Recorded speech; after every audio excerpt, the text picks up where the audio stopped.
कुठेस कवेजन तिन तबीब न गॾिया कुठेस तवेजन तन तबीब न गॾिया ॾेई ॾंब ॾॾनि पाणा ॾिया ॾुखिया। शाह साहिब हिन शेर में इहो फरमायो आहे त नीम हकीम जॾहिं पाण खे मिलिया त असांखे जिस्म में एतिरो सूर विझी छॾियऊं जो असांजो जिस्म पूरो ॾुखे पियो जॾहिं प्रॉपर असांखे तबीब न मिलिया। बिस्मिल्लाहिर्रहमानिर्रहीम, अस्सलाम वालेकुम। भलीकार आहे तव्हांखे टीवी क्लिनिक प्रोग्राम में। आऊं आहियां तव्हांजी पंहिंजी मेज़बान डॉक्टर कंवल मेमण। उम्मीद आहे त तव्हां सभु ख़ैरियत सां हूंदा। मूंसां गॾु आहिनि मुंहिंजी को होस्ट सैम खान आफरीदी। अस्सलाम वालेकुम, कीअं तव्हां सभु ठीकु ठाक हूंदो। असांजो प्रोग्राम टीवी क्लिनिक हर हफ़्ते जीअं अॼु बि तव्हांजे साम्हूं हाज़िर आहे 4 वॻे खां 5 लॻे सुधी असां तव्हांजे साम्हूं आहियूं। असांजो टॉपिक हूअं त PCOS आहे। PCOS जे बारे में वधीक ॻाल्हाईंदियूं डॉक्टर साहिबा। जी नाज़रीन, तव्हांखे ख़बर हूंदी त औरत हिकिड़ी ख़ूबसूरत ऐं सिन्फ़ नाज़ुक मख़लूक ख़लकी वई आहे। औरत जेका आहे उहा न सिर्फ़ु पंहिंजो ख़ानदान संभाले थी पर समाजी ऐं मुआशी तरक़ी जे लाइ पिणु ज़रूरी आहे। अहिड़े तरीक़े सां औरत जी सिहत जो तमामु घणो ख़्यालु रखणु खपे। उहा चाहे जिस्मानी सिहत हुजे, चाहे ज़हनी सिहत हुजे, चाहे जज़्बाती सिहत हुजे। अगरि उन में कंहिं बि क़िस्म जी कोताही थी वञे त केतिरा ई मर्ज़ पैदा थियनि था। चाहे उहे ग़िज़ाई खोट थी वञे, चाहे उहे पोशीदा मर्ज़ पैदा था थियनि, चाहे उहे हमल दौरान केतिरा ई प्रॉब्लम्स क्रिएट थियनि था न। त अॼु बि असांजो टॉपिक उन्हनि प्रॉब्लम सां रिलेटेड आहे PCOS। PCOS बेसिकली चवंदा आहिनि पॉलीसिस्टिक ओवरियन सिंड्रोम खे। त औरत जे जिस्म में जॾहिं हार्मोनल इम्बैलेंस थी वेंदो आहे त मल्टीपल क़िस्म जूं जेके आहिनि उहे सिस्ट ठही वेंदियूं आहिनि। त उहे जेके आहिनि मेंस्ट्रुअल साइकिल खे इरेग्युलर करे थियूं छॾनि। उन खां अलावा मोटापे जो सबबु थियूं बणिजनि। उन खां अलावा हमल दौरान जेके आहिनि उहे प्रॉब्लम्स क्रिएट करनि थियूं। जी सैम खान। मैं भी ये चवंदसि कि डॉक्टर इरम असां सां गॾु मौजूद हैं। डॉक्टर इरम, तव्हां खां पहिरियों सवाल है, आपसे पहला सवाल है कि इसका इलाज क्या है PCOS का? PCOS के इलाज के लिए बहुत सारी दवाइयाँ आती हैं ना। जो सबसे अहम बात ये है कि पहले ये पता होना चाहिए कि इसमें आपको होता क्या क्या है। आम तौर पे जो ख़वातीन के अंदर देखा गया है कि PCOS के अंदर वज़न का बढ़ जाता है, चेहरे पे नापसंदीदा बाल आ जाते हैं, आपके सर के बाल कम होने लगते हैं और आपकी जो मेंस्ट्रुअल साइकिल यानी आपकी जो माहवारी होती है वो उसमें तब्दीली आना शुरू हो जाती है। इनिशियली थोड़ा थोड़ा आपका फ़्लो कम हो जाता है और अरसे बाद ये होता है कि उसमें गैप बढ़ना शुरू हो जाता है। जैसे माहवारी हर महीने आती है इस तरह नहीं आती है। 2-2, 3-3 महीने के गैप के बाद माहवारी आने की वजह से ख़वातीन परेशान होने लगती हैं। जब इस तरह का कंप्लेन के साथ आपके पास मरीज़ आते हैं तो जो कंप्लेन होती है उसकी यानी जो उनकी शिकायत होती है यानी कि माहवारी अगर ख़राब हो रही है तो दवाइयाँ आती हैं जो उसको बेहतर बनाती हैं। अगर मोटापा ज़्यादा हो रहा है, वज़न की ज़्यादती हो रही है तो दवाइयाँ आती हैं जो हमारे इंसुलिन के रेजिस्टेंस को बैलेंस करती हैं, वो दवाइयाँ इस्तेमाल कराते हैं। अच्छा, PCOS में ये भी देखा गया है कि ख़वातीन को हमल नहीं ठहरता। तो अगर परेशानी की बात हमल ना ठहरना है तो फिर उसके लिए अलग दवाइयाँ आती हैं। हर चीज़ के लिए जो हम बेसिक तौर पे उनको काउंसल करते हैं कि इब्तदाई हालात में बेहतर ही होता है कि आप अपनी जो ग़िज़ा का इस्तेमाल है वो अच्छे तरीके से करें, अपनी जो ज़िंदगी गुजारने के तरीके होते हैं उसको बेहतर करें, जैसे हम लाइफस्टाइल मॉडिफिकेशन कहते हैं। ठीक है, तो लाइफस्टाइल मॉडिफिकेशन की काउंसलिंग करते हैं, वेट रिडक्शन की काउंसलिंग करते हैं एंड देन उसके अलावा जो परेशानी की उनके लिए है जैसे माहवारी की तब्दीली के लिए तो हमारे पास कुछ दवाइयाँ आती हैं जिसको कॉम्बिनेशन कहते हैं यानी कि कुछ हार्मोन बेहतर कराने वाली दवाइयाँ होती हैं, उनको बाकायदगी से इस्तेमाल करवाते हैं। तो जो PCO में हो जाता है कि अंडेदानी यानी हमारी ओवरीज़ के अंदर जो छोटे छोटे पॉलिसिस बन जाते हैं तो वो दवाई देने से आपकी अंडेदानी रेस्ट करती है, जिसकी वजह जी से नाज़रीन, हिनमल ताईं असां ॻाल्हायूं पिया PCOS जे बारे में। त PCOS बेसिकली आहे पॉलीसिस्टिक ओवरियन सिंड्रोम जेकी फीमेल में मोस्टली थियनि था। पाकिस्तान में अगर उन्हनि जो रेशो ॾिसूं त तक़रीबन 22% जेका आहे उहा इनफर्टिलिटी थिए थी। PCOS बेसिकली जेको आहे न हमल दौरान मुश्किलात पैदा कंदियूं आहिनि। हमल दौरान मुश्किलात इन करे थिए थी छो जो उहे जेके माहवारी साइकिल असांजी थिए थी औरतुनि में उन्हनि खे डिस्टर्ब करे थियूं छॾनि। ठीक है, तो उन्हनि जे करे औरतुनि में मोटापे जो शिकार थियूं थियनि। औरतुनि में जेका जिस्म ते जेका हेयर ग्रोथ वधंदी थी वञे, औरतुनि जे जिस्म ते जेके आहिनि उहे दाणा पैदा थियण शुरू था थी वञनि। केतिरा ई पाकिस्तान में सर्वे थी विया त उन्हनि मां इहा ख़बर पई त तक़रीबन 22% मां तक़रीबन 38% जेको आहे उन्हनि में PCOS कारण आहे इनफर्टिलिटी जो। ऐं उन्हनि जा सबब बि इहे आहिनि त मोटापो थी थो वञे, मेंस्ट्रुअल साइकिल जेका आहे उहा इरेग्युलर थी वञे, माहवारी साइकिल। मूंखे ख़बर आहे त इहो थोरो सो सेंसिटिव टॉपिक आहे, थोरो नाज़ुक टॉपिक आहे, औरतुनि खे थोरी सी अजीब लॻंदो, लेकिन हिननि खे सम्झणु, हिन जे बारे में शऊर ॼाणणु बिल्कुलु ज़रूरी आहे। मुआशिरे में सभिनी खे हिननि जे बारे में ख़बर हुजणु खपे। त हिननि जे बारे में असां थोरो डिटेल सां ॻाल्हाईंदासीं। पंहिंजे महिमाननि खे असां दावत ॾिनी आहे। सभिनी खां पहिरियां असां सां गॾु आहिनि प्रोफेसर ज़मान शेख साहब, जेके MBBS आहिनि, FCPS आहिनि, ऐं उनखां अलावा जेके आहिनि प्रोफेसर आहिनि मेडिसन जा, ऐं उहे कंसल्टेंट फिज़िशियन बि आहिनि। अस्सलाम वालेकुम डॉक्टर, कीअं आहियो? अमी, थैंक यू सो मच असांजी प्रोग्राम में अचण जे लाइ ऐं अवाम खे शऊर ॾियण जे लाइ। सभिनी खां पहिरियां आउं तव्हां खां सवाल कंदसि त PCOS जीअं मां ॿुधायो पॉलीसिस्टिक ओवरियन सिंड्रोम आहे, त तव्हां मूंखे ॿुधायो हिकिड़ो डिटेल में त PCOS हूंदो छा आहे, आख़िर कीअं थो थिए? डॉक्टर साहब, PCOS हिकु स्पेशल बीमारी आहे। छा जे लाइ सिर्फ़ु औरतुनि में थींदी आहे, छा जे लाइ ओवरी हूंदी औरतुनि में न, माना ज़नानी बीमारी आहे। अच्छा, इहा न को ॿारनि में थींदी आहे ऐं न को मिनोपाज़ खां पोइ थींदी आहे, मतिलबु माहवारी औरत जी बंदि थी वञे पोइ बि न थींदी आहे, ऐं जेसिताईं माहवारी शुरू न थिए तेसिताईं बि न थींदी आहे।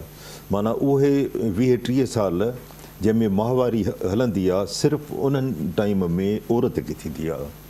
हाणे ॾिसो न, बाय डेफिनेशन हिन जूं 3 ख़राबियूं आहिनि, ऐं रॉटरडम हिकिड़ी आहे क्लासिफिकेशन, उन चयो आहे त इलाही क्लासिफिकेशन आहिनि। मां सही ॻाल्हि ॿुधायांव त अञा ताईं पॉलीसिस्टिक ओवरियन सिंड्रोम हिकिड़ो पुरस्रार बीमारी आहे, यानी मिस्टीरियस जंहिंखे चइजे, ऐं अञा ताईं असांखे सही ख़बर कान्हे त इहो आहे छा, पर ज़ाहिर आहे त हाणे इलाही रिसर्च थी आहे, ख़बर आहे कुझु न कुझु। हाणे 3 फैक्टर आहिनि जिन मां 2 हुजनि त उनखे चवंदा आहिनि पॉलीसिस्टिक ओवरियन सिंड्रोम। हाणे ओवरी माना इहो जंहिंमां अंडो किरंदो आहे औरत जो, जीअं टेस्टिस खसियूं मर्दनि खे हूंदियूं आहिनि, अहिड़ी तरह ओवरी औरतुनि खे ज़ाहिर आहे। त उन में सिस्ट वॾा, हिकिड़ो त साइज़ वॾी थी वेंदी आहे, ॿियो उन में अंदरि जेके सिस्ट हूंदियूं आहिनि उहे 8 खां वधी वेंदियूं आहिनि, ऐं अल्ट्रासाउंड में आसानी सां ख़बर पवंदी आहे। त इन जे करे शुरू में असां इन जो ख़्यालु हुयो त इहा लाज़मी ॻाल्हि आहे त उन खां पोइ पॉलीसिस्टिक ओवरियन सिंड्रोम थींदो, त उनजो नालो ग़लतीअ सां रखी छॾियो पॉलीसिस्टिक ओवरियन सिंड्रोम, उहो नालो अञा ताईं हले थो। हाणे हिकिड़ो इहो रुॻो हिकिड़ो फैक्टर आहे। ॿियो फैक्टर आहे त ॾिसो, हर औरत में ज़नानियूं हार्मोन थींदा आहिनि, ज़नाना मतिलबु ईस्ट्रोजन, प्रोजेस्टेरॉन, माहवारी ईंदी आहे औरत खे। औरत जी हिकु बुरके में जेकॾहिं हूंदी त बि माण्हू चवंदो ॾिसो औरत थी वञे, ऐं मर्द बुरके में वेंदो त चवंदा ओ ॾिसो शायदि मर्द आहे। सलमान ख़ान हिकिड़ी फिल्म में आयो हो, बुरको पाए लॻे पियो त मर्द आहे। त चवण जो मक़सदु इहो आहे त औरत जी हिकु शेप हूंदी आहे, ज़ाहिर आहे सीनो वधियलु हूंदो आहे, हिप चौड़ी हूंदी आहे, त उहो उन हार्मोन जे करे आहे, ज़नानी हार्मोन जे करे। मर्दनि जा वरी शाना थोरा चौड़ा थींदा आहिनि ऐं हिप नंढी थींदी आहे, त इहो ऐं मस्कुलर हूंदा आहिनि मर्द, इहो मर्दाना हार्मोन जे करे। त मर्दनि में हूंदा आहिनि टेस्टोस्टेरोन हार्मोन, औरतुनि में हूंदा आहिनि ईस्ट्रोजन ऐं प्रोजेस्टेरॉन। पर हर औरत में थोरो घणो कुदरती तौर मर्दानो हार्मोन लाज़मी हूंदो आहे, ऐं उनजो फंक्शन आहे, हिकिड़ी डिज़ायर वग़ैरह जेका सेक्शुअल हूंदी आहे उनजे करे थींदी आहे। अहिड़ी तरह मर्दनि में बि लाज़मी तौर थोरो ज़नानो हार्मोन ईस्ट्रोजन हूंदो आहे, जेको उनजी हॾियुनि खे मज़बूत कंदो आहे। हाणे इहो हिकिड़ो बैलेंस रखियो आहे अलाह ताला, यानी औरतुनि में ईस्ट्रोजन प्रोजेस्टेरॉन जो हिकिड़ो यानी सर्किल आहे, जंहिंजे करे पीरियड्स ईंदा आहिनि हर महीने, ऐं मर्दनि में कॉन्स्टेंट आहे। पर जेकॾहिं उहो तनासिब गड़बड़ थी वञे, यानी औरतुनि में मर्दाणो हार्मोन वधी वञे ऐं या मर्दनि में औरताणो, त उहे बीमारियूं वरी थी वेंदियूं आहिनि। त हिन बीमारीअ में औरतुनि में टेस्टोस्टेरोन वधी वेंदो आहे, उनखे असां चवंदा आहियूं हाइपर एंड्रोजनिज़म। अच्छा, उन जे करे उन जूं मर्दाना हार्मोन जूं जेका सभ खां ख़ासि निशानी आहे उहा आहे ॾाढ़ी ऐं मुछ। उहो मर्दनि खे सिर्फ़ु हूंदियूं आहिनि। हाणे जंहिं औरत खे ॾाढ़ी ऐं मुछूं अची वियूं, चाहे घटि हुजनि चाहे वॾियूं हुजनि, असां त हाणे एतिरियूं बि ॾिठियूं आहिनि, असां ज़ाहिर आहे त केस ॾिसंदा रहंदा आहियूं, डॉक्टर ग़ज़ाला ऐं असां, त इलाही मायूं ईंदियूं आहिनि नकाब में। असां सम्झंदा आहियूं त रिलीजियस ज़ाहिर आहे त एतिराम जे करे कनि थियूं, पर जॾहिं नकाब खोली थियूं ख़बर पवंदी आहे ॾाढी मुछ आहे अंदरि, जवान छोकिरियूं अदरवाइज़ बिल्कुलु फिट हर तरह सां, पर ॾाढी मुछ, पॉलीसिस्टिक ओवेरियन सिंड्रोम।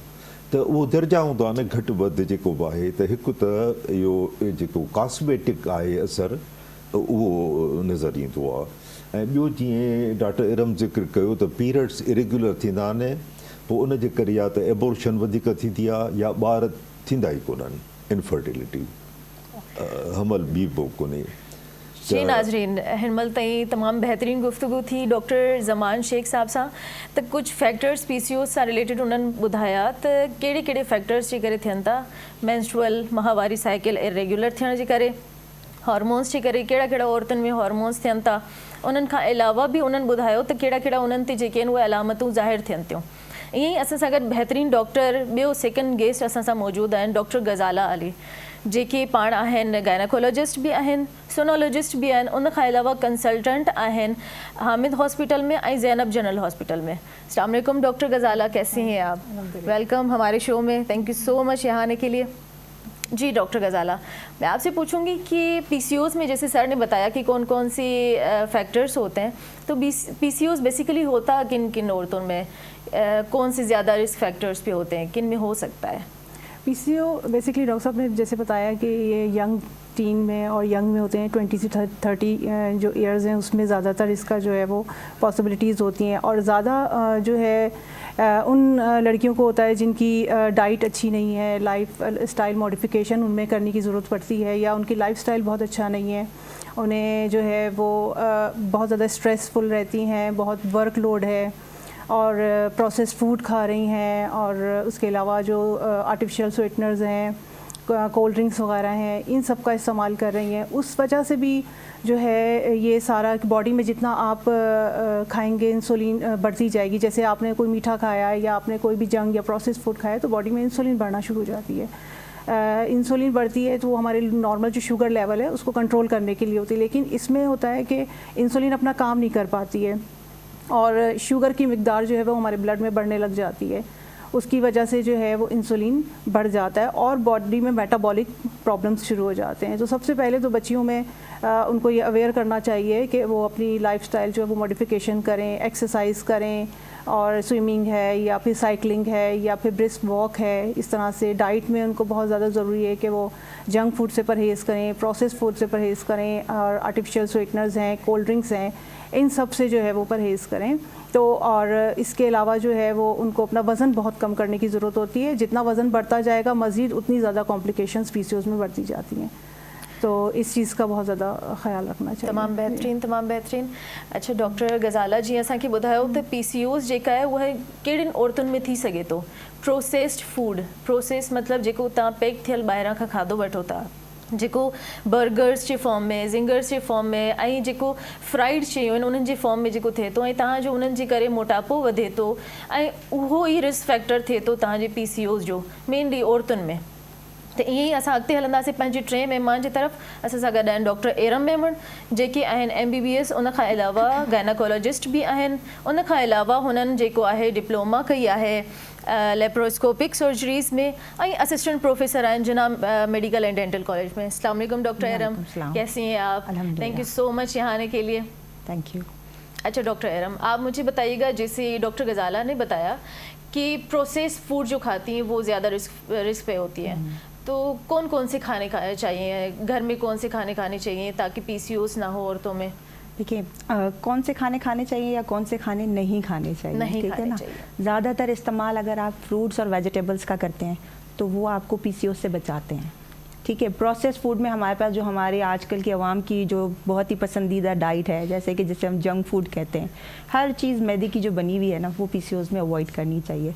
ख़ास तौर पे ये जो फास्ट फूड है, बर्गर्स हैं, पिज़्ज़ाज़ हैं, इसके अलावा डेयरी प्रोडक्ट्स का इस्तेमाल भी थोड़ा कहते हैं कि लिमिटेड होना चाहिए, और फैटी फूड कंटेनिंग प्रोडक्ट्स जो होते हैं वो भी कम खाने चाहिए। तो बेहतरीन तरीका ये है कि वज़न को बैलेंस रखने के लिए आप फ्रूट्स और वेजिटेबल्स खाएं, अच्छे सा लाइफस्टाइल मॉडिफाई करें अपना, और रूटीन की एक्सरसाइज करें। इसके अलावा अर्ली स्लीप भी जो है वो आपको आपके हार्मोन्स को बैलेंस में लेकर आती है। ये जो लेट नाइट अवेकनिंग्स होती हैं, जो हम इंटरनेट पे मोबाइल पे बैठे होते हैं, इससे भी हार्मोनल डिस्टर्बेंस बढ़ जाती है। जी बहितरीनु बहितरीनु thank you so much doctor era Memon उन्हनि ॿुधायो असांखे त PCOS जेका आहे उहा कंहिं कंहिं शइ जे करे थिए थी ऐं तव्हांखे छा छा खाइणु खपे न प्रोसेस फूड न खाओ वेजिटेबल्स खाओ फ्रूट्स खाओ ईअं ई असां हलंदासीं त अगरि PCOS इन केस थी थो वञे ख़ुदा न ख़ास्ता त उन्हनि जो असां इलाज कीअं कराए था सघूं डॉक्टर ज़मान खां असां पुछंदासीं सर उन्हनि जो इलाज कीअं था करे सघूं असां डॉक्टर साहब इहा मां चयुमि न हिकु अजीब बीमारी आहे त वाक़ई अजीब बीमारी आहे हिकु हिन में अजीब ॻाल्हि इहा आहे त असां मरीज़ खां पुछंदा आहियूं त तुंहिंजी छा ख़्वाहिश आहे तूं छा थी चाहीं हाणे उनजो मां मिसाल थो ॾियां त ॿिनि क़िस्मनि जा प्रॉब्लम थींदा आहिनि हिकिड़ो त यंग छोकिरी आहे कुंवारी आहे ऐं उमिरि 20 साल आहे सपोज़ शादीअ जो दूर दूर अञा आसिरो कोन्हे मिसाल जी ॻाल्हि हाणे उनखे ॾाढी मुंछ निकिरी आई आहे त उहा परेशानी उनखे आहे त मुंहिंजो कॉस्मेटिक प्रॉब्लम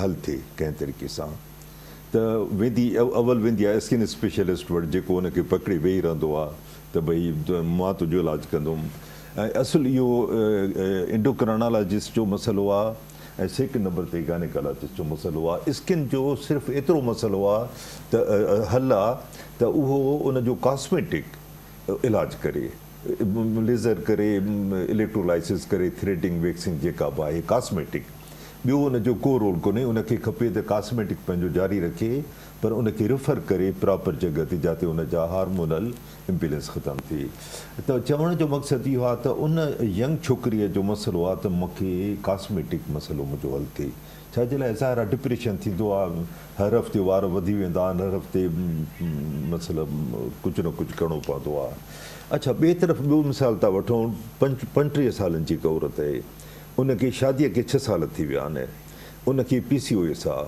उनखे ॿारु नथो थिए पीरियड्स इरेग्युलर आहिनि उनजो मसइलो इहो न आहे त हल्का ॿार आहिनि उनजो इहो मसइलो ई कोन्हे उनजो मसइलो आहे मूंखे ॿारु थिए अच्छा अजीब ॻाल्हि इहा आहे त हर कंहिंजो अलॻि अलॻि इलाजु आहे कॉस्मेटिक जेको आहे उहो अहिड़ो इलाजु आहे जेको हुन में नथो करे सघिजे एंटी एंड्रोजन हार्मोन उनखे नथा ॾेई सघिजनि जेकॾहिं प्रेगनेंसी खपे त ऐं जेका प्रेगनेंसीअ में जे लाइ दवा ॾींदा आहियूं उहा वरी होॾे बेकार आहे त असां मरीज़ खां पुछंदा आहियूं त तुंहिंजी छा बता तेरी रज़ा क्या है जो कहते हैं न त तूं छा थी चाहीं पोइ ज़ाहिर आहे त असांखे ख़बर आहे त हाणे यंग छोकिरी चवंदी कॉस्मेटिक ऐं जेका शादीशुदा आहे ॿारु नथो थिए ऐं सभु ताना था ॾियनि त जीअं असांजे हा त औरत खे इल्ज़ाम ॾींदा आहिनि चाहे ग़लती मर्द में बि हुजे बीमारी इल्ज़ाम वीचारी औरत ते ईंदो आहे घणो करे त उहा उन खां परेशान त भई मूंखे ॿारु खपे मुंहिंजा इहे ॿार छॾियो त उनजो अलॻि इलाजु आहे त इहा अजीब बीमारी आहे जंहिंजो ऐं इलाजु आहे पर सब्र आज़मा इलाजु आहे थोरो सब्र खपे हिन जे लाइ कुझु महीना खपनि ईअं जल्दी न आहे त भई 3 महीना थी विया आहिनि या छो न मुंहिंजो इलाजु थियो आहे ईअं न आहे अच्छा डॉक्टर गजाला PCOS का इलाज क्या है अब जब डॉक्टर साहब ने बात की तो यहाँ पर ये आ जाता है इसका इलाज क्या है बेसिकली PCOS का जैसे पहले बताया शायद कि इसमें जो है सबसे पहली चीज़ तो जो इसकी बेसिक वजह है ना वो मोटापा है उसे कंट्रोल करना होता है बेसिकली मोटापे को बेहतर करना होता है उस जैसे प्रोसेस्ड फूड नहीं खाएं आप वॉक करें और अपना जो है वो diet modification lifestyle modification in सब को बेहतर करें उसके अलावा फिर जो है जैसे मेंसेस की जो इरेगुलरिटीज़ होती हैं उसके लिए फिर उस पे जाते हैं कुछ मेडिसिन होती हैं माहाना जो उसको आयाम है वो रेगुलर हो जाएं ताकि उससे भी उसके हार्मोन लेवल्स हैं वो नीचे आएँ जो औरतों वाले हार्मोन्स हैं एस्ट्रोजन प्रोजेस्टेरॉन वो बैलेंस हो जाएँ टेस्टोस्टेरॉन जो है वो थोड़ा कम हो जाए तो उससे भी जो उसकी जो इफ़ेक्ट्स आ रहे होते हैं वो भी कम हो जाते हैं और उसके अलावा फिर कुछ मेडिसिन होती हैं और जो इसको बेहतर करती हैं तो कलेक्टिवली ये जो है वो एक चीज़ का नहीं रोल इसमें लाइफस्टाइल मॉडिफिकेशन है डाइट मॉडिफिकेशन है फिर उसके बाद जो है उसकी मेडिसिन होती हैं ये सब मिला के जो है वो PCOS को कंट्रोल किया जा सकता है थोड़ा वही वाली बात है सर की कि ये एक प्रोलॉन्ग होता है थोड़ा सा बहुत लेट इसकी जो है वो सिम्टम्स ठीक होने लगते हैं लेकिन इसमें तसल्ली रखनी पड़ती है कि ये बहरहाल बेहतर हो जाता है क्योंकि ये क्रॉनिक डिसीज़ है इसको टाइम लगता है जाते हुए तो इसलिए कोई भी पेशेंट आपके पास आ रहा है कोई भी जो है घरों में भी बच्चियाँ या कोई ऐसे उनको ये दिमाग में रखना चाहिए कि एक आध दिन का बुखार नहीं है हफ्ते का बुखार नहीं है कि खाया दवाई और ठीक हो गई इसमें टाइम लगता है तो इसमें सब्र ही कर सकते हैं उसमें काफ़ी अच्छे बेहतरी आ जाती है उसमें काफ़ी बेहतरी आती है जी नाज़रीन, हिन महिल ताईं असांजी गुफ्तगू तमामु बहितरीनु हले पई PCOS जे हवाले खां। त PCOS जो हिकिड़ो पर्टिकुलर कोई इलाज न आहे, सिम्प्टोमेटिक ट्रीटमेंट थींदो आहे, जेके तव्हांखे अलामतूं ज़ाहिर थियनि थियूं उन्हनि जो इलाज थींदो आहे। मोटापो आहे त उनजो इलाज थींदो, हमल में मसइलो थिए थो त उनजो इलाज थींदो, उन खां अलावा तव्हांजे चहिरे ते वार अचनि था त उनजो इलाज थींदो। ईअं ई अॻिते बि गुफ्तगू कंदासीं त उन्हनि खां परहेज़ कीअं वठी सघिजे थी, पंहिंजे महिमाननि सां वधीक गुफ्तगू कंदासीं, लेकिन मिलूं था हिकिड़ी नंढड़ी साई।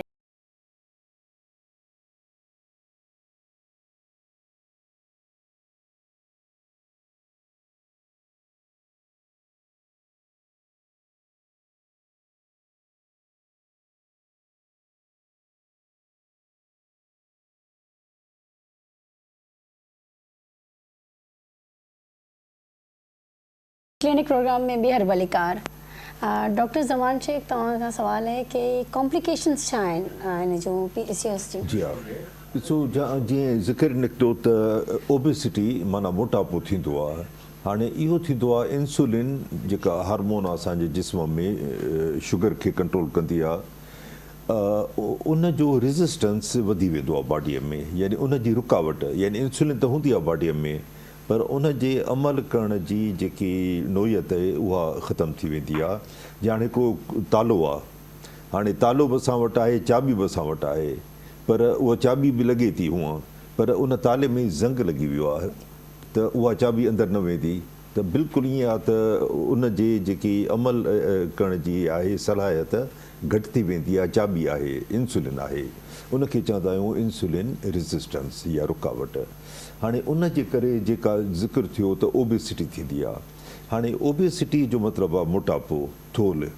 हाणे उहा जड़ सॼे मेटाबॉलिक प्रॉब्लम जी। हाणे उन में कुझु मेटाबॉलिक सिंड्रोम पैदा थींदो आहे ऐं उन जी टाइप 2 डायबिटीज़ थी सघे थी। कोलेस्ट्रॉल या यानी ट्राइग्लिसराइड वग़ैरह जेके ख़राबु क़िस्म जा LDL वग़ैरह सणभ जिस्म में आहे जेको रगुनि में ॼमी पवंदो आहे, हार्ट अटैक ऐं फालिज जो बाइस बणिजंदो आहे, उहो वधी वेंदो आहे कोलेस्ट्रॉल। ऐं टियों ब्लड प्रेशर वधी वेंदो आहे। हाणे ब्लड प्रेशर, कोलेस्ट्रॉल, शुगर ऐं मोटापो गॾे हार्ट अटैक कंदियूं आहिनि। त हिन जो जेकॾहिं सही इलाजु न थियो मोटापे जो, हाणे मोटापे जो जेको आहे न लाइफ स्टाइल बहितरीनु तरीक़ो आहे, पर चवंदा त वज़न जेको आहे न उहो चवणु आसानु आहे, करणु ॾुखियो आहे। तव्हां हिकिड़ो जज़्बात में महीनो 3 किलो वज़न घटि कंदव, पर हिकिड़ो वलीमो खाईंदो पाकिस्तानी जेको ट्रेडिशनल वलीमो आहे त माशाअल्लाह 2 हफ़्तनि जी कसरत उन वलीमे मां निकिरी वेंदी, वरी वज़न बराबरि थी वेंदो। चवण जो मक़सदु इहो आहे त उन जे लाइ सांध आहे, विल पावर खपे, बिहेवियर खे चेंजिस खपनि, विल पावर खपे ॾाढो। ॼाणे सिगरेट जे माण्हू छॾींदो आहे, भई रमज़ान शरीफ़ ईंदो त मां घटाईंदुमि, उहे कॾहिं कोन घटाईंदा। ख़तमु उहे कंदा जेके उन ॾींहुं फ़ैसिलो कंदा त अॼु बसि अॼु खां न पीअणो आहे, सिगरेट पीअणो न आहे। अहिड़ी तरह विल पावर खपे, कंटिन्यूअस स्ट्रगल खपे, वर्ज़िश ऐं ॿियो जीअं फास्ट फूड वग़ैरह जो ज़िक्र थियो उन खां अवॉइड कजे। त मोटापो जीअं घटि थींदो त इंसुलिन रेज़िस्टेंस घटि थींदो, त इहे जेके बीमारियूं आहिनि इहे घटि थींदियूं। हाणे हिकिड़ी ॿी मां ॻाल्हि कयां, इन जो मक़सदु को टिजाइणु कोन्हे मूंखे पेशेंट खे, पर इहो इन जो सही इलाजु जेकॾहिं न थींदो त कैंसर बि करे सघे थी फ्यूचर में, पर उहा रेयर आहे तमामु घणो ऐं अमूमन न थींदो आहे। पर मां इन जे लाइ थो चवां जो उनजो इलाजु करणु खपे। छा जे लाइ यूट्रस बचेतानीअ जो जेको इंडोमीट्रियम तह आहे उहा वधंदी वेंदी आहे, उनखे जेकॾहिं दवाउनि सां शेड न कबो त पोइ उहो थी सघे थो त इलाजु इन जो करणु खपे, लापरवाही न करणु खपे त मूंखे आहे त आहे, पुछा ईअं न आहे। छा जे लाइ उन जूं कॉम्प्लिकेशन वधी सघनि थियूं। त मोटापे जूं ॿियूं जीअं हाणे जोड़नि जो सूरु आहे, गोॾनि में 80-90 किलो वज़न वीचारनि ॿिनि गोॾनि ते हर वक़्तु पवंदो आहे जॾहिं माण्हू हलंदो आहे, त उहे ओबेसिटी या मोटापे जे करे थींदा आहिनि। त इहे चंद कॉम्प्लिकेशन आहिनि जेके प्रिवेंटेबल आहिनि, इन खां बचाए सघिजे थो ऐं बचाइणु खपे। सही, बेहतरीन। अच्छा डॉक्टर गजाला, मैं आपसे पूछूंगी, जैसे सर ने बोला कि मोटापा हर बीमारी की जड़ है ना, तो मोटापा बेसिकली कहते किसको है, कितना होना चाहिए? हमारा मेडिकल लैंग्वेज में जो आता है BMI कितना होना चाहिए उसको मोटापा कहेंगे, और वो पेशेंट रिस्क पे होता है कि उसको PCOS होगा? जी ठीक है। इसमें मोटापे में बेसिकली कॉज तो मोटापा ही है, तो उसमें तकरीबन 18 टू 22 या 24 तक BMI जो है वो फिर भी हेल्दी होता है, बेहतर होता है। अबव 25 तक जो चला जाता है BMI, फिर उस पर जो है वो ओबेसिटी को हम स्टार्ट कर देते हैं, कहना कि ओबेसिटी अब शुरू हो गई है। तो उसमें ही फिर फ़ौरन जो है वो एक अलार्मिंग साइन होता है कि ये जो है वो बहुत ज़्यादा इस पे चांस हो सकते हैं PCOS के, और उसमें फिर बहुत ज़्यादा ज़रूरी है कि फ़ौरन कंट्रोल कर लिया जाए उसकी आगे कॉम्प्लिकेशन या आगे जो उसके इफ़ेक्ट्स आ रहे हैं उसको बेहतर उसे बचने के लिए। तो उसमें फिर फ़ौरन जो है ओबेसिटी को कंट्रोल करना चाहिए। वही वाली बात, डाइट, वॉक और बाकी स्लीप पैटर्न अच्छा हो, बहुत ज़्यादा बर्नाइज ना करें।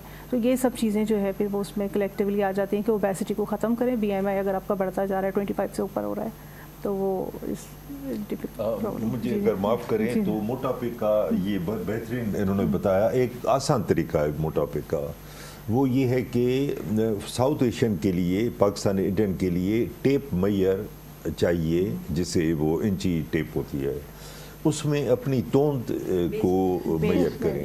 अगर 90 सेंटीमीटर और मर्दों में ज़्यादा है, 90 सेंटीमीटर से ज़्यादा, जो बराबर है 31.5 इंच के, तो वो मोटा है। चाहे देखने में आपको दुबला लगे, वो मोटा है। इस तरह औरतों में 80 सेंटीमीटर बराबर है 31.5 के, और 90 सेंटीमीटर बराबर है 35.5 इंच के। अगर उससे ज़्यादा है औरत का ये जो पेट है, तो वो ओबीस है बाय डेफिनेशन। अच्छा डॉक्टर इरम, गवर्नमेंट हमारे इस अवेयरनेस देने के लिए PCOS के बारे में क्या काम कर रही है और NGOs क्या काम कर रहे हैं, कुछ हमें? देखिए, अवेयरनेस देने के लिए सबसे पहले तो हमें ये है कि हमें अपनी यंग जनरेशन्स को जो है वो एजुकेट करना चाहिए। उनको बताना चाहिए कि क्या क्या अलामात हो सकती है। उनको ये बताना चाहिए कि ज़िंदगी कैसे गुजारनी है, किस तरह से अपनी ज़िंदगी को गुजारना है, क्या क्या ऐसी मेजर्स करनी है कि हम इस, जैसे कि डिस्कस हुआ है, कि मोटापे को कम कर सकें, क्योंकि मोटापा ही इसकी जड़ है। गवर्नमेंट अपने लेवल पे अगर हम फैमिली फिजिशियन सेटअप पे या जो हमारे GPs लेवल पे हर यंग लड़की या जो भी आपके पास आता है उसको अवेयरनेस देते हैं रिगार्डिंग द सिम्टम्स, जो भी साइन, जो भी सिम्टम्स होने लगते हैं PCOS के, कि ये क्यों हो रहे हैं, कैसे हो रहे हैं, टाइमली उनको भेजा जाए रिस्पेक्टिव पर्सनस के पास, यानी गायनोकोलॉजिस्ट के पास या एंडोक्राइनोलॉजिस्ट के पास, ताकि उनको अवेयरनेस हो जाए और बेस लाइन यानी इनिशिएट लेवल पे ही उनको हम रोक दें इस चीज़ों को बढ़ने से। अगर आप पब्लिक सेक्टर्स में मीडिया के ज़रिए, सोशल मीडिया के ज़रिए डिज़ीज़ के बारे में नॉलेज प्रोवाइड, यानी आप उसकी अवेयरनेस देना शुरू कर दें कि ये कैसे होता है, क्या होता है और इसको कैसे रोक सकते हैं, इसको प्रिवेंट करने के लिए हम क्या क्या मेजर्स ले सकते हैं, तो इस तरह हम बहुत सारी चीज़ों से अपने आप को बचा सकते हैं, इसको होने से बचा सकते हैं। है तो ये लाइफ लॉन्ग डिसऑर्डर, आप इसको ट्रीट नहीं कर सकते, हम सिर्फ सिम्टम्स ट्रीट करते हैं, इसको ख़त्म नहीं कर सकते, लेकिन इसको इसके होने वाले सिम्टम्स को होने से पहले रोका जा सकता है अवेयरनेस के ज़रिए। अपनी ज़िंदगी को बेहतर तरीके से गुजार के, खाने की चॉइस को चेंज करके, एक्सरसाइज करके, ये सारी चीज़ें करके हम इससे होने वाले सिम्टम्स को रोक सकते हैं। जब सिम्टम्स बेहतर हो जाएंगे तो आगे कॉम्प्लिकेशंस बेहतर हो जाएंगी। अच्छा डॉक्टर साहब, अक्सर बच्चों को जो फर्स्ट टाइम माहवारी आती है उसके बाद 3 मंथ का गैप आ जाता है, उसके बाद फिर स्टार्ट होते हैं, तो क्या ये बिल्कुल नॉर्मल है? देखिए, शुरू में जब माहवारी स्टार्ट होती है ना, तो उस वक्त हमारा एक एक्सेस होता है, यानी कि हमारा जो ऊपर ब्रेन के एरियाज़ होते हैं, हाइपोथैलेमस जिसे हम कहते हैं, वहाँ से कुछ हार्मोन्स निकल रहे होते हैं जो पिट्यूटरी और फिर हमारी इस ओवरी के पूरा एक साइकिल को कंट्रोल करते हैं। जब ये आपकी फर्स्ट इनिशियल स्टेजेस होती हैं जिसे हम प्यूबर्टी कहते हैं, तो जो शुरू के 2-3 साल होते हैं ना, तो वो तो इमेच्योर होते हैं, उसमें एनओव्यूलेटरी साइकिल्स होना PCOS नहीं है, ना ही उसको ट्रीट करना चाहिए, ठीक है ना। शुरू के जो 2-3 साल में आपकी माहवारी रेगुलर होती है, वो तो आपका एक्सेस मेच्योर होते होते वो 2-3 साल में रेगुलर होना शुरू हो जाता है। इसी तरह जब आपकी माहवारी बंद हो रही होती है, तो जो आपका पेरीमेनोपॉजल पीरियड होता है, उसमें भी आपके साइकिल्स एनओव्यूलेटरी होते हैं, ठीक है। तो ये वो टाइम है, वो extremes of reproductive age groups हैं जिसमें आपकी एनओव्यूलेशन होना, यानी कि PCOS की तरह माहवारी का बिगड़ना, वो एक नेचुरल इंस्टिंक्ट है।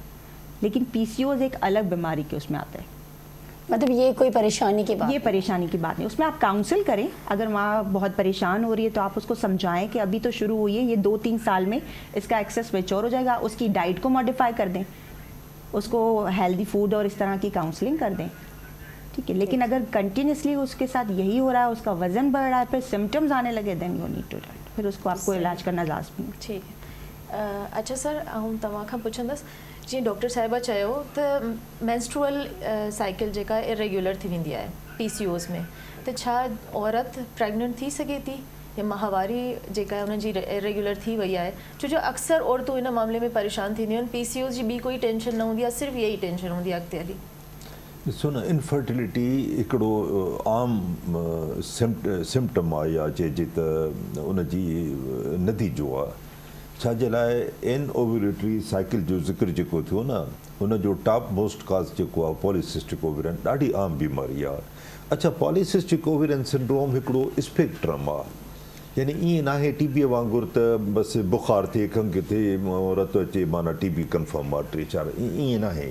हिकिड़ो स्पेक्ट्रम आहे, कंहिं में वार वधीक हूंदा आहिनि, कंहिं में मोटापो वधीक हूंदो आहे, कंहिं में पीरियड्स इरेग्युलर हूंदा आहिनि, कंहिंखे ॿार नॉर्मल बि थी सघनि था। ईअं नाहे त PCOS सां माना इनफर्टिलिटी ज़रूरु थिए। मां चयुमि न त 3 जेके आहिनि उन्हनि मां 2 जेके फैक्टर आहिनि उहे हुजनि त पोइ उनखे चइबो आहे polycystic ovarian syndrome by definition. हिकिड़ो अल्ट्रासाउंड करायूं था, ओवरी बिल्कुलु नॉर्मल आहे, पर ॿियूं 2 शयूं आहिनि, माना पीरियड्स इरेग्युलर आहिनि या ॿार नथा थियनि ऐं चहिरे ते टेस्टोस्टेरोन जी निशानियूं अची वियूं आहिनि, त बि उहो पॉलीसिस्टिक ओवेरियन सिंड्रोम आहे, चाहे उनजो अल्ट्रासाउंड में ओवरी नॉर्मल आहे।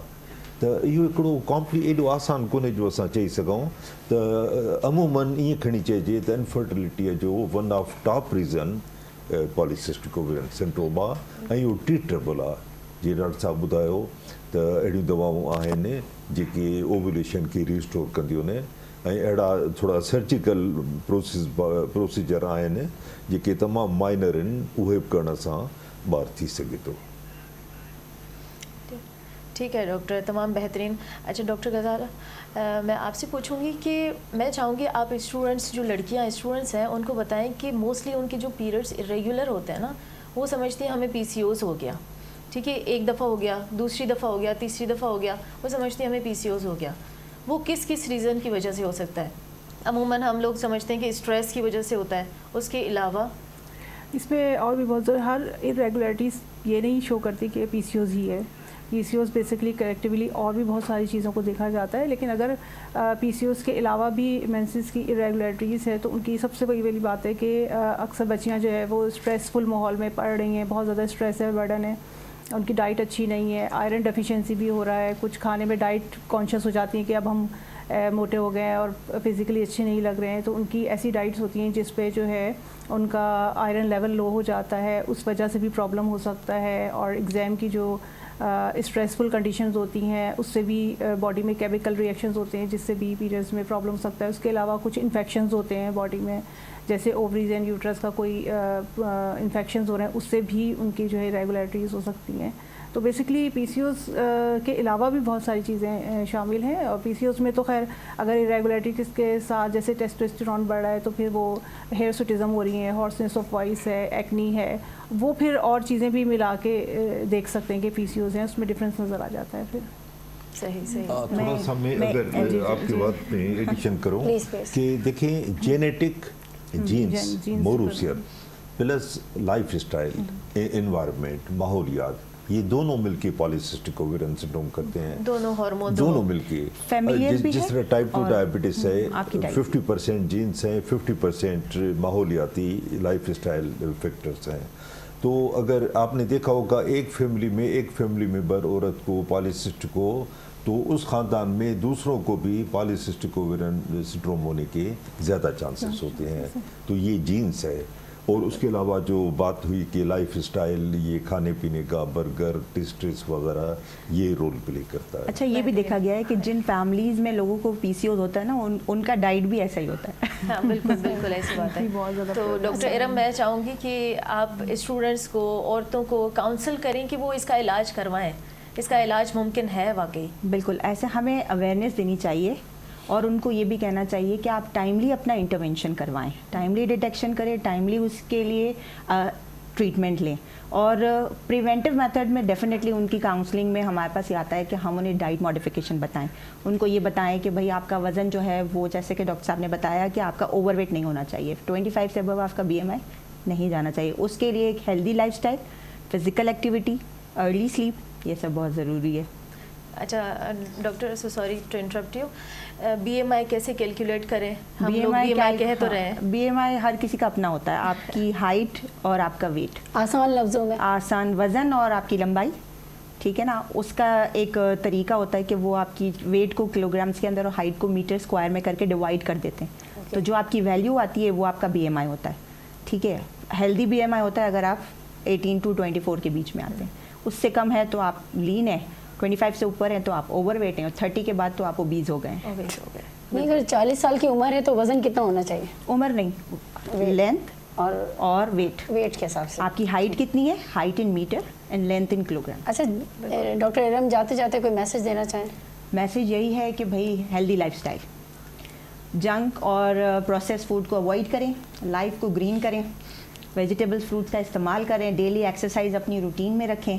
और अगर आपको कोई भी ऐसा सिम्टम आता है regarding weight gain, unusual unbearable hairs, और तो इमीडिएट अपने आप को एवेलुएट कराएं बाय अ कंसल्टेंट गायनोकोलॉजिस्ट और एंडोक्राइनोलॉजिस्ट, किसी भी डॉक्टर के पास मशवरे के लिए जाएं। जी डॉक्टर गजाला, आप कोई पैगाम देना जी, चाहेंगे? मैं पेरेंट्स को कहूँगी कि बच्चियाँ जो भी होती हैं, टीन्स होती हैं, उनको तो शौक होता है ये भी खा ले वो भी खा ले, लेकिन ये पेरेंट्स पे भी डिपेंड करता है कि उन पे फोकस करें। बच्चियाँ अगर बहुत ज़्यादा ये डिमांडिंग है कि ये भी खाना है और ऐसे खाना है, प्रोसेस फूड खाने हैं और स्वीटनर्स हैं, चॉकलेट्स हैं और आइसक्रीम्स हैं, कोल्ड ड्रिंक्स हैं, तो वो उनको भी बहुत ज़्यादा अवेयर करना चाहिए माँ बाप को बच्चों के ऊपर कि वो उनको जो है वो चेक एंड बैलेंस रखें और उनकी डाइट का बहुत ज़्यादा ख्याल रखें और उनकी लाइफस्टाइल के बारे में इनको बताएं। अगर बच्चे सारा दिन पढ़ रहे हैं, कोचिंग पढ़ रहे हैं, उनके बैठने का काम है, तो फिर उनको कोई ऐसा टाइम बताएं या उनको ऐसी जो है वो एक्सरसाइज हो जो उनको वॉक के लिए ले जाएं, या उनको एक साइकिल दे दें, वो साइकिलिंग कर लें, या कुछ भी नहीं ब्रिस्क वॉक कर लें, वो भी बहुत ज़्यादा डेफिनेटली काम करती है। तो बेसिकली ये माँ बाप के लिए ऊपर भी है और कि उनके लिए आप मॉडिफिकेशन लाइफस्टाइल की करें, डाइट की करें, बच्चियों को अवेयर करें कि ये खाना है और ये नहीं खाना। जी डॉक्टर जमान साहब जी देखिए, ये पॉलीसिस्टिक ओवेरियन सिंड्रोम की जो औरतें हैं अमूमन डिप्रेस होती हैं। डिप्रेस देखें ना, उनके जो भी फीचर्स हैं, सपोज़ चेहरे पे बाल ज़्यादा आ गए, डिप्रेशन, बहुत ज़्यादा ओबीस हो गई, डिप्रेशन, किसी औरत को 6 साल हो गए शादी किए हुए, पीरियड्स इरेगुलर हैं, बच्चा नहीं हो रहा है, डिप्रेशन, तो ऐसी औरतों के साथ हमदर्दी से पेश आना चाहिए, उनको इनकरेज करना चाहिए कि प्रॉपर इलाज कराएं। इलाज में देर हो सकती है, देर आया दुरुस्त आया जो कहते हैं, मगर इलाज हो जाता है, तो उनको काउंसलिंग करनी चाहिए, तसल्ली देनी चाहिए, रीअश्योर करना चाहिए। बेहतरीन, तमामु बेहतरीन। जी नाज़रीन, अॼु असांजो उनवान हुयो PCOS जे हवाले सां असां ॻाल्हि कईसीं। PCOS जेको हूंदो आहे उहो हार्मोनल इम्बैलेंसिस जे करे थींदो आहे औरतुनि में। उन खां अलावा फैमिली में अगरि हलंदो थो अचे त उन जे करे थिए थो। इन जो इलाजु बिल्कुलु मुमकिन आहे। इलाजु इन तरीक़े सां थिए थो त जेका तव्हांखे अलामात नज़र अचनि थियूं उन्हनि जो इलाजु थींदो। तव्हांखे माहवारी में तकलीफ़ थिए थी त उन जो इलाजु करायो, तव्हांखे हार्मोनल तकलीफ़ थिए थी त उन जो इलाजु करायो। ऐं इन जी शरह अॼुकल्ह ॾींहों ॾींहुं वधंदी वञे पई, त सही डॉक्टर खां सही मशवरा करे उन जो इलाजु जॾहिं पॉसिबल आहे त पंहिंजो पाण खे उन खां बचायो ऐं वधि खां वधि पंहिंजो पाण खे ओबेसिटी मोटापे खां घटायो। पंहिंजे जिस्म जो ख़्यालु रखो, छो जो सिहत सिर्फ़ु जिस्मानी नाहे हूंदी, सिहत ज़हनी बि हूंदी आहे ऐं सिहत जे बारे में ख़्यालु रखणु तमामु घणो ज़रूरी हूंदी आहे। त ईअं ई असां तव्हां सां गॾु हूंदासीं ॿिए फ्राइडे ते 4 खां 5 बजे ताईं। तेसिताईं मूंखे ऐं मुंहिंजी को होस्ट खे इजाज़त ॾींदा। अल्लाह